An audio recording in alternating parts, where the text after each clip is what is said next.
প্রধান শিক্ষক ক্লাস 6-এ একটা এরকম ঘটনা ঘটেছিল, হচ্ছে একটা মেয়ের সঙ্গে ঘটেছিল। তখন আমরা প্রমাণের অভাবে কিছু প্রমাণ করতে পারিনি। আমরা স্যারকে বলেছিলাম, তারপরেও স্যার বলেছিল যে না, এটা প্রমাণ চাই, এক কথা প্রমাণ চাই। তখন আমরা প্রমাণ দিতে পারিনি ভাইয়া, আমরা প্রমাণ দিতে পারিনি। তো এখন সেই সুযোগ আসছে। এখানে একটা কথা বলি ভাই, এখানে তো স্যারের শুধু একমাত্র দোষ না, স্যার তো এখানে প্রস্তাব দিচ্ছে, এখানে মেয়েরও দোষ আছে। যদি মেয়েদের সুযোগ না দিত এরকম কিন্তু কখনো হতে পারতো না। তাই আমরা চাইছি হেড স্যারের পদত্যাগ চাইতে, আর ছাত্রীরও মানে শাস্তিযোগ্য, মানে দুজনের শাস্তি চাই। আমরা সামরিক পদত্যাগ চাই না, আমরা সম্পূর্ণ পদত্যাগ চাই। আরেকটি বিষয় বলি, এই বিদ্যালয়ে যারা আরো শিক্ষক রয়েছে তারা কি বিষয়টা জানতো কিনা? আমরা এটা সঠিকভাবে জানি না, কারণ আমরা এ বিষয়ে কোনো কথা বলিনি। আমরা এই বিষয়ে কোনো জানি না। ঘটনাটা ঘটেছে, যে পরিবেশ স্কুলে বিরাজ করছে, এখন কি শিক্ষা গ্রহণ বা শিক্ষা দানের মতো কার্যক্রম এখানে কি চলার মতো পরিবেশ আছে? আসলে ভাই একটা কথা বলি, এখানে শিক্ষা দানের জন্য যথেষ্ট পরিমাণ ভালো শিক্ষক রয়েছে। আমাদের ভালো শিক্ষা দেওয়ার জন্য আমাদের আরো অনেক স্যার রয়েছে আমাদের শিক্ষা দেওয়ার জন্য।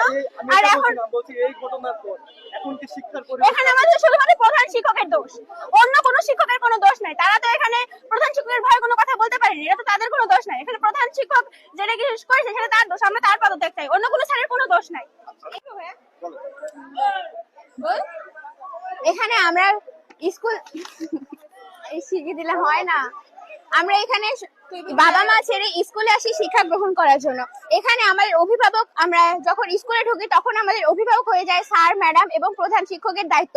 এখানে স্যার ম্যাডামের দোষ দিব না, কারণ আমাদের স্যার ম্যাডামরা যথেষ্ট ভালো, যথেষ্ট আমাদের মেয়ের মতো ভালোবাসে, স্নেহ করে। কিন্তু এখানে প্রধান শিক্ষক আমাদের মেয়ে, এখন সে প্রধান শিক্ষক যদি এরকম করে তাহলে তো আমরা এখানে নিরাপদ না।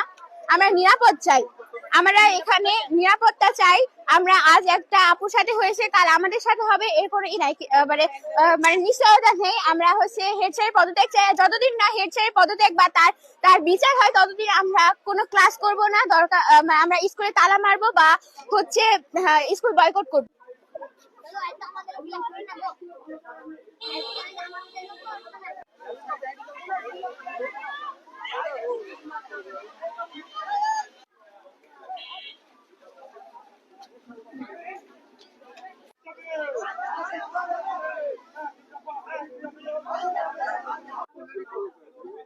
এক দফা এক দাবি।